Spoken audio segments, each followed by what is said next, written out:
ఏం మాట్లాడుండవు భాష ఒక్కటైతే నేను మళ్ళీ రిపీట్ చేయలేను. అధికారంలో లేనప్పుడు చంద్రబాబు ఏం పీకతాడు? ఉడకబెట్టిన నాగడ దుంప, ఉత్తి గొట్టం, ఊరే ఇటువంటి ఎదవ మాటలు. లోకేష్ బాబు గారు ఏం పీకతాడు? ఏందో గడ్డం మేక కూడా ఉంది.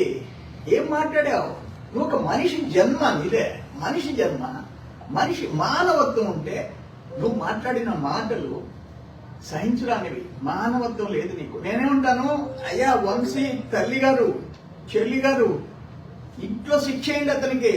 ఒక మృగం, మీ ఇంట్లో ఉండేది ఒక క్రూర మృగం. శిక్షించండి, మీరు కుటుంబ సభ్యులు శిక్షించండి. మీకు తల్లి, చెల్లి, బిడ్డలు ఉండారు, అన్నా తమ్ముళ్ళు ఉండారు. ఇటువంటి మృగాన్ని మీరు ఇంట్లో పెట్టుకొని ఉండారు.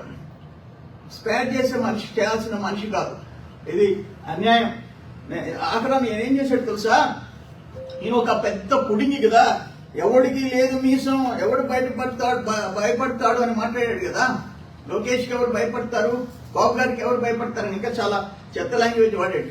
అరే ఫస్ట్ రౌండ్ లో పారిపోయిన వాడివి, ఫస్ట్ రౌండ్ లో ట్రైల్ బిహైండ్ పారిపోయి అమెరికా పోయి అక్కడ వీసా తీసుకొని ఇండియాను వదిలేయాలని చెప్పన్న పిరికి బందవి నువ్వు.